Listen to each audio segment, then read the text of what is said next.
చాలా తక్కువ టైం ఉంది. పనులు మాత్రం చాలా ఎక్కువ ఉన్నాయి. అసలు రెస్ట్ తీసుకునే టైమే లేదు అని ఫీల్ అవుతున్నారా? మీకోసమే ఈ టెక్నిక్. ఒక పేపర్ అండ్ ఒక పెన్ తీసుకొని మీరు చేయాలనుకున్న పనులన్నీ ఆర్డర్‌గా రాసుకోండి. టైం తక్కువ పట్టే పనులని ముందు రాసుకొని, టైం కన్జ్యూమింగ్ యాక్టివిటీస్‌ని తర్వాత రాసుకోండి. ఇప్పుడు ఒక టాస్క్ సెలెక్ట్ చేసుకోండి. ఆ టాస్క్‌కి 15-20 మినిట్స్ టైం రిమైండర్ పెట్టుకోండి. 20 మినిట్స్ అయిపోయిన తర్వాత 5 మినిట్స్ బ్రేక్ తీసుకోండి. బ్రేక్ అయిపోయిన తర్వాత అయిపోయిన టాస్క్‌ని టిక్ చేసి మార్క్ చేసుకోండి. ఇలా చేయడం వల్ల సెన్స్ ఆఫ్ సాటిస్ఫాక్షన్ వస్తుంది. నెక్స్ట్ యాక్టివిటీ చేయాలని మోటివేషన్ కూడా వస్తుంది. ఇట్లాగే నెక్స్ట్ ఇంకొక 4 టాస్క్స్ ఎవ్రీ టాస్క్‌కి 20 మినిట్స్ టైమ్ రిమైండర్ పెట్టుకొని కంప్లీట్ చేయండి.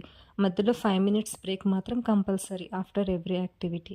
ఇప్పుడు 5 టాస్క్స్ కంప్లీట్ అయిపోయిన తర్వాత హాఫ్ అన్ అవర్ బ్రేక్ తీసుకోండి.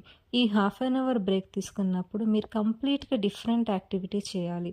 మీకు మైండ్ రిఫ్రెష్‌మెంట్ అయ్యే యాక్టివిటీస్ చేయాలి. ఫర్ ఎగ్జాంపుల్ టీవీ చూడడం కానీ, గార్డెనింగ్ చేయడం కానీ ఇలా అనమాట. ఇలా అయిపోయిన తర్వాత మీరు టైమ్ కన్జ్యూమింగ్ యాక్టివిటీని సెలెక్ట్ చేసుకోండి. అగైన్ ఆ యాక్టివిటీని బ్రేక్ చేసుకోండి. ఒక టైమ్ కన్జ్యూమింగ్ యాక్టివిటీ 1 అవర్ ఉందనుకోండి. అప్పుడు మీరు దాన్ని 30 మినిట్స్ చేసుకోండి. 30 మినిట్స్ చేసుకున్నప్పుడు మళ్ళీ 5-10 మినిట్స్ బ్రేక్ తీసుకోవాలి. మీరిలా చేయడం వల్ల మీకు టైమ్ మేనేజ్‌మెంట్ చాలా బాగా జరుగుతుంది. సో, ఈ టెక్నిక్‌ని పొమోడోరో టెక్నిక్ అంటారు.